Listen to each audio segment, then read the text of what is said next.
আচ্ছা ঠিক আছে মিস্টার জাহেদ খান, আপনাকে ডাকা হবে। আপনার সবকিছু ঠিক আছে, আপনাকে ডাকা হবে। ধন্যবাদ স্যার। নেক্সট। বাচ্চু ভাই, স্যার আমি কি বুঝতে পারি?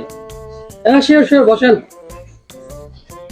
আপনাকে দেখে তো মনে হচ্ছে না সেল টেল করতে পারবেন। না স্যার, আমি সেল করতে পারবো। সেল করতে পারবেন? অবশ্যই স্যার। দেখে তো মনে হচ্ছে না। স্যার আপনি আমাকে একটা চান্স দিয়ে তো দেখতে হবে। আচ্ছা, চান্স দিয়ে। আচ্ছা ঠিক আছে, একটা চান্স দেওয়া যায় আপনাকে।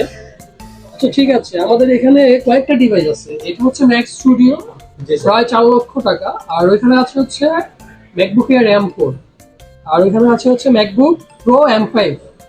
তো এগুলোর মধ্যে একটা জিনিস আমার কাছে সেল করে দেখান তো, কিভাবে আমাকে ট্রিট করবেন, কিভাবে স্যার সেল আমি করবেন। আপনার কাছে ম্যাক স্টুডিওটা বেচে দেখাতে পারি। না শিওর শিওর, ঠিক আছে। তো সেল করে দেখান আমাকে। স্টুডিওটা মোটামুটি এখানে ছিল, আমি আবার নতুন করে আসি এই জিনিসটা নিয়ে। আমি বাইরে থেকে আসি, দেন আপনার কাছে সেল করি জিনিসটা। আচ্ছা, নতুন করে আসতে যাচ্ছেন বাইরে নতুন করে থেকে? এসে আপনার কাছে সেল করি জিনিসটা। ও আচ্ছা ঠিক আছে।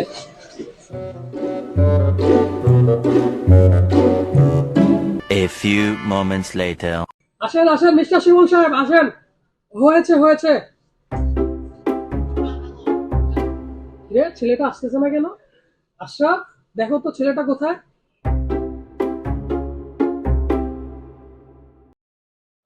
কই স্যার, এখানে তো নাই। হায় আল্লাহ, কি বল, আসলেই নাই? ফোন দাও, ফোন দাও, ছেলেটাকে কল দাও, কল দাও। আরে ছেলেটাকে কল দাও, কল দাও। আমার 4 লাখ টাকার ম্যাক স্টুডিও